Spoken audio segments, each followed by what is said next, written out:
Hello friends, आज के इस वीडियो में हम लोग बिहार बोर्ड क्लास 10th है और इसका सब्जेक्ट है इतिहास है। और इतिहास का चैप्टर नंबर 7 जिसका नाम है व्यापार और भूमंडलीकरण। इसका आज हम लोग 40 इम्पोर्टेंट ऑब्जेक्टिव क्वेश्चन को पढ़ेंगे। यानी कि अगर आप भी 2024 में बिहार बोर्ड का एग्ज़ाम देने वाले हैं तो यह वीडियो आपके लिए बहुत अच्छा होगा, क्योंकि इसमें से आपको बहुत सारा प्रश्न आपके एग्ज़ाम में देखने को मिलेगा। तो आप लोग इस वीडियो को देखिए, और अगर आप लोग को वीडियो अच्छा लगेगा तो लाइक कर दीजिएगा और ऐसे ही वीडियो के चैनल को सब्सक्राइब कर लीजिएगा। तो वीडियो शुरू करते हैं। आज का पहला क्वेश्चन है, क्वेश्चन नंबर 1 दिया हुआ है कि सिकंदर कहाँ का निवासी था। तो इसका आंसर होगा सिकंदर, आपको बता दें कि यूनान का निवासी था। तो इसका आंसर ऑप्शन नंबर सी सही होगा। क्वेश्चन नंबर 2 है, आधुनिक युग में अर्थव्यवस्था के क्षेत्रों में होने वाली सबसे बड़ी क्रांति कौन सी थी। तो इसका आंसर होगा ऑप्शन नंबर बी, औद्योगिक क्रांति। यानी कि औद्योगिक क्रांति इसका आंसर सही होगा, option number B. Question number आगे दिया हुआ है 3 नंबर कि इसका दिया हुआ है कि होसे मेला का आयोजन कहाँ किया जाता था। होसे मेला का आयोजन कहाँ किया जाता था। तो इसका आंसर होगा ऑप्शन नंबर सी, यानी कि त्रिनाद में। इसका आंसर ऑप्शन नंबर सी सही होगा। क्वेश्चन नंबर 4 दिया हुआ है कि ब्रिटेन वुड्स सम्मेलन किस वर्ष हुआ। ब्रिटेन वुड्स सम्मेलन किस वर्ष हुआ। तो इसका आंसर होगा ऑप्शन नंबर सी, 1944 में हुआ था। यानी कि ब्रिटेन वुड्स सम्मेलन 1944 में हुआ था। क्वेश्चन नंबर 5 दिया हुआ है, अमेरिका के किस क्षेत्र को सोने का शहर कहते हैं। अमेरिका के किस क्षेत्र को सोने का शहर कहते हैं। तो इसका आंसर होगा option number C, El Dorado को। यानी कि एल डोराडो को अमेरिका का सोने का शहर कहते हैं। तो इसका आंसर ऑप्शन नंबर सी सही होगा। क्वेश्चन नंबर दिया हुआ है 6 नंबर कि संयुक्त राष्ट्र मौद्रिक एवं वित्तीय सम्मेलन किस वर्ष हुआ था। संयुक्त राष्ट्र मौद्रिक एवं वित्तीय सम्मेलन किस वर्ष हुआ था। तो इसका आंसर होगा ऑप्शन नंबर डी, 1944 में। यानी कि इसका भी आंसर 1944 होगा इसका, यानी कि इसका ऑप्शन नंबर डी सही होगा। अगला क्वेश्चन है, क्वेश्चन नंबर 7 दिया हुआ है कि बृहत उत्पादन अवस्था किस देश में आरंभ की गई थी। तो इसका आंसर होगा ऑप्शन नंबर सी, अमेरिका में आरंभ की गई थी। बृहत उत्पादन अवस्था अमेरिका में आरंभ की गई थी। क्वेश्चन नंबर 8 दिया हुआ है, प्राचीन काल में किस स्थल मार्ग से एशिया और यूरोप का व्यापार होता था।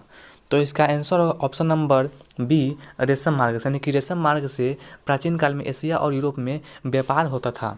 क्वेश्चन नंबर 9 है, 1923 में विश्व को पूंजी देने वाला दुनिया का सबसे बड़ा कर्जदाता देश कौन था। यानी कि 1923 ईस्वी में विश्व को पूंजी देने वाला दुनिया का सबसे बड़ा कर्जदाता कौन देश था।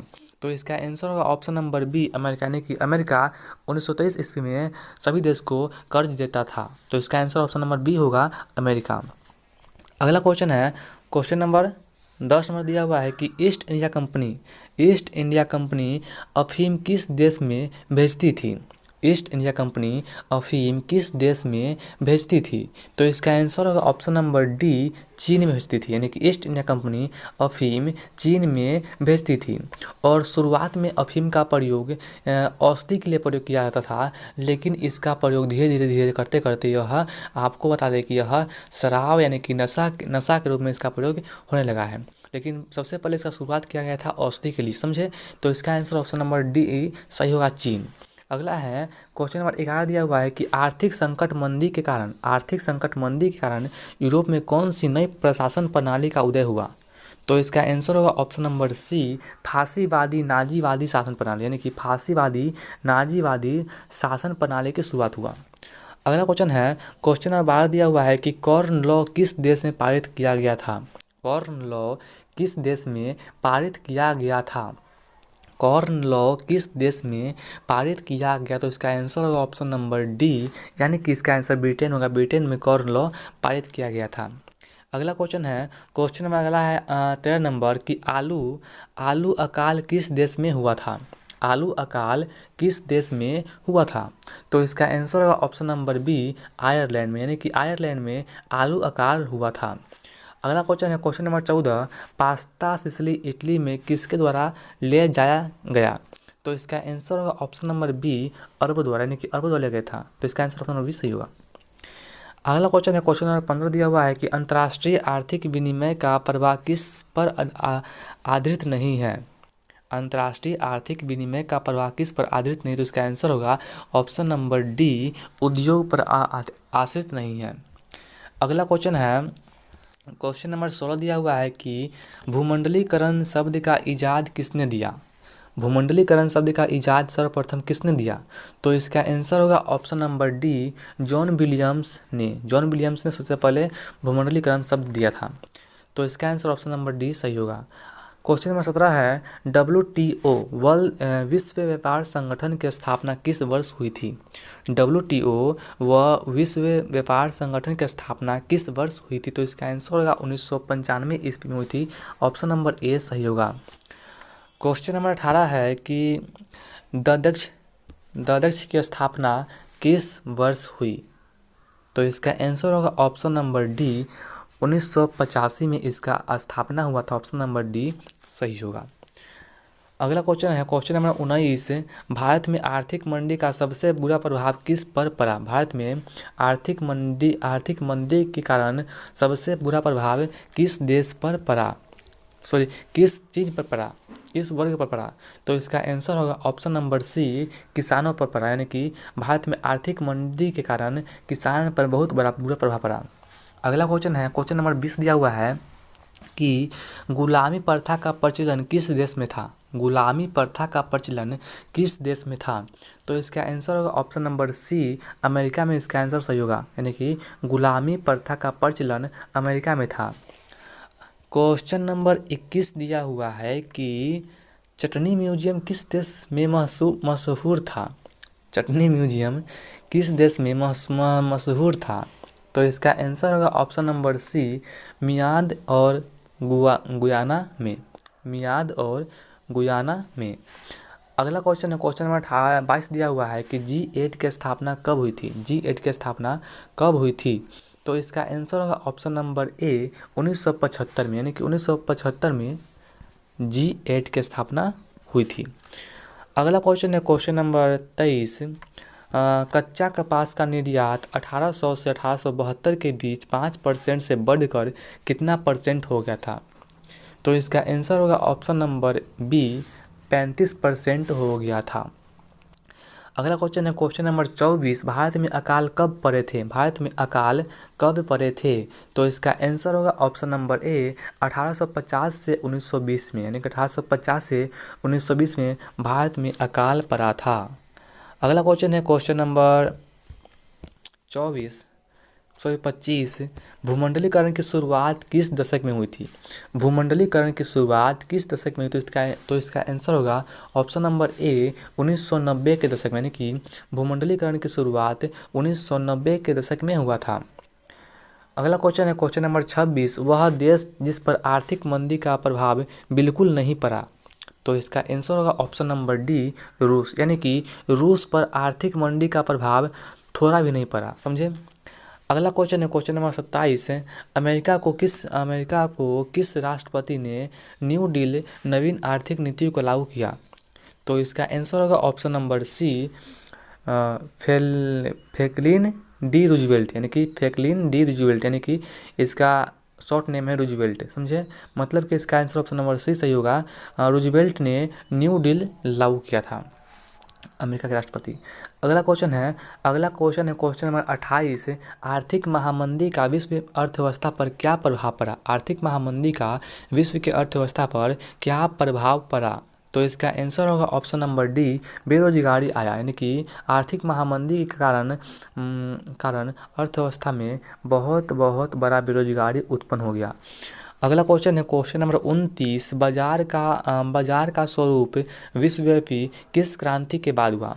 बाजार का स्वरूप विश्वव्यापी किस क्रांति के बाद हुआ, तो इसका आंसर होगा ऑप्शन नंबर ए, औद्योगिक क्रांति। यानी कि औद्योगिक क्रांति के बाद बाजार का स्वरूप विश्वव्यापी हो गया।